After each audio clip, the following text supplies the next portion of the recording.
Olá, vamos continuar com o nosso curso de Matemática para Informática e hoje nós vamos abordar o conceito de aritmética. A aritmética é uma parte da matemática, que trata das quantidades. Como a matemática é uma área muito grande, então ela costuma ser dividida nessas sub-áreas. A aritmética, a geometria, que vai tratar das formas, a álgebra, que trata das estruturas, a análise, que trata das mudanças, e a lógica, que tem um enfoque maior na linguagem. No começo do século XX, no entanto, os matemáticos mudaram o nome da aritmética para a teoria dos números. Então, eu estou falando isso porque o aluno ele pode ver livros ou artigos ou sei lá, algum tema na internet sobre o assunto e acabar achando que são coisas totalmente diferentes, mas não, é a mesma coisa. E a motivação foi separar a aritmética elementar da aritmética superior. Isso aconteceu no século XIX. E isso causou um problema linguístico, porque você vai ver um livro, você pega um livro de teoria dos números e você vai ver esses seguintes termos, funções aritméticas, axiomas aritméticos, propriedades aritméticas, operações aritméticas. Então você vê que tem um adjetivo aritmético acompanhando esses termos. Mas olha, se eles mudaram o substantivo, por que não mudaram também o adjetivo? Então, como ficaria então assim? Seria, em vez de função aritmética, deveria ser chamado função numeroteorética? Então é uma coisa meio esquisita. Então, por que eu estou falando isso? Porque ultimamente, no século XXI, já dá para perceber um retorno ao uso da palavra aritmética. Tá? Então, se você pegar livros de teoria dos números do século XX, você vai ter lá o título, teoria dos números, mas lá dentro você vai ver várias vezes esse adjetivo aritmético. Portanto, o nosso foco nessa disciplina será a teoria dos números ou aritmética, mas como eu prefiro o termo aritmética, vou usar mais esse aqui, tá? Raras vezes eu vou usar a teoria dos números. E um exemplo dessa aplicação do termo, olha só essa frase do matemático alemão Gauss. Ele disse, isso já no início do século XIX, a matemática é a rainha das ciências e a aritmética é a rainha da matemática. Ou seja, dentro da matemática, a aritmética é a mais importante. E vemos aqui a utilização do termo aritmética. Aí passam 100 anos e você vai ver frases como essa: graças a Deus que a teoria dos números é imaculada de qualquer aplicação. Olha só como é forte essa frase, que a teoria dos números não tem qualquer aplicação.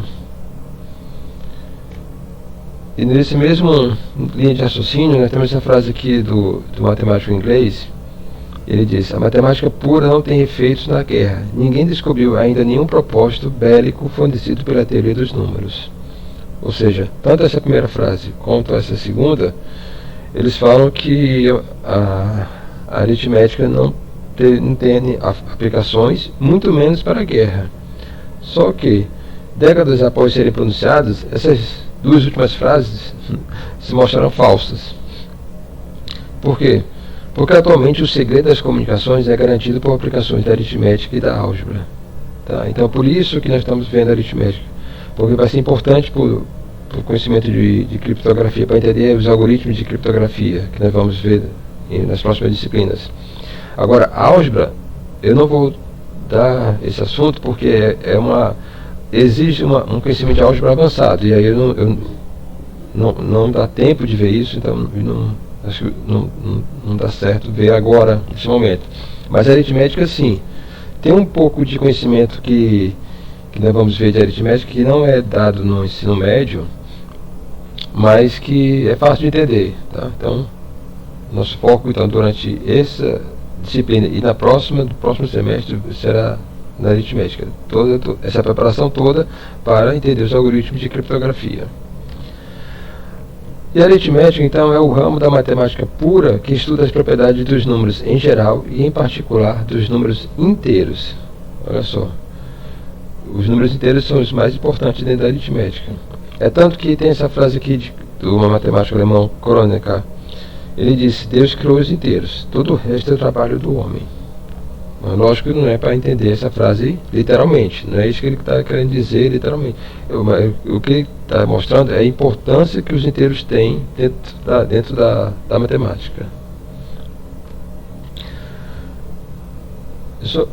Lembra que na aula anterior eu falei sobre os conceitos primitivos, que eu disse que número é um conceito primitivo. Eu não vou tentar definir números, já vou aplicar baseado na nossa intuição, tudo que a gente já sabe sobre números.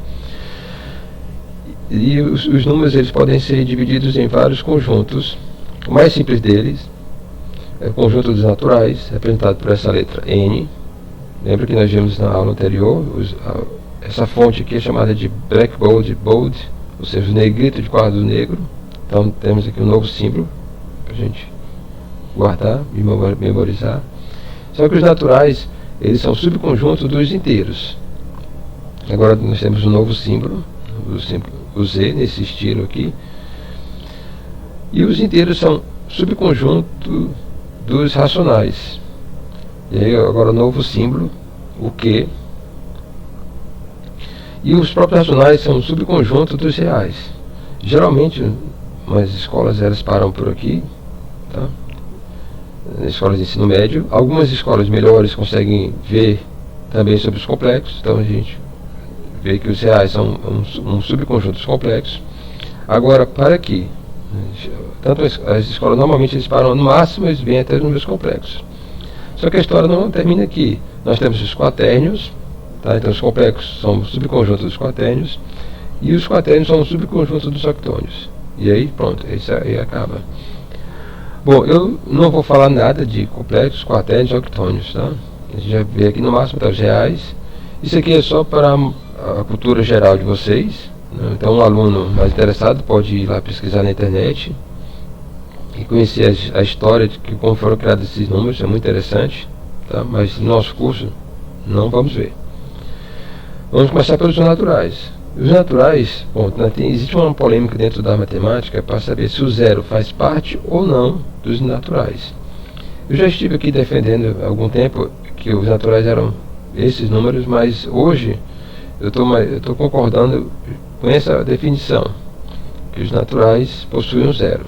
Tá? O zero é um elemento dos naturais.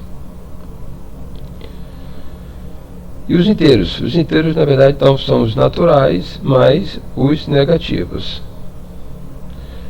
E preste atenção nisso. O zero não é nem positivo nem negativo. Okay? Não cometa esse erro de classificar como um ou como outro. Não é nenhum dos dois. E a letra Z, ela vem da palavra alemã Zahl, que quer dizer número. Ok? Então, para aumentar a cultura geral de vocês. Agora vamos ver subconjuntos especiais. Conjunto dos inteiros não nulos. Então esse asterisco aqui na frente do símbolo do conjunto significa que o zero está fora. Tá? Guardem essa informação. Toda vez que você vir um asterisco na frente do conjunto, significa que o zero está fora. Então o Z asterisco significa que o zero saiu. Então estão só aqui os positivos e os negativos. O conjunto dos inteiros não negativos, então, representado por Z+, significa que os negativos estão fora, então entre o zero e entre os positivos. Já o conjunto dos inteiros não positivos, né, onde os positivos estão fora, é representado por Z-, ou seja, entre o zero e entre os negativos. O conjunto dos inteiros positivos, aí sim, só entra positivo, então o zero está fora, então indicado aqui para o asterisco. Então Z mais asterisco é 1, 2 e 3, e por aí vai, só os positivos. Já o conjunto dos inteiros negativos é o Z menos asterisco. E só para voltando aqui, você vê que você pode ver aqui que o Z+, na verdade, é uma outra forma de representar o conjunto dos números naturais, tá bom? É um outro símbolo. Vamos continuar. E aí sim, vamos utilizar o nosso vocabulário que nós aprendemos lá na aula de conjuntos que nós podemos fazer uma partição dos inteiros. Lembra do que a gente viu lá? Então, os inteiros podem ser particionados em 3 subconjuntos. Os inteiros negativos, tá? Os inteiros positivos e um subconjunto unitário contendo o elemento único 0. Então, essa daqui, na verdade, é uma partição.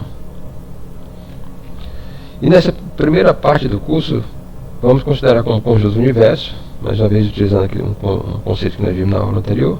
O nosso conjunto universo, ou seja, o número que nos importa serão somente os inteiros não negativos, entre o 0 e os positivos, ou seja, os naturais. Chegamos ao fim da aula.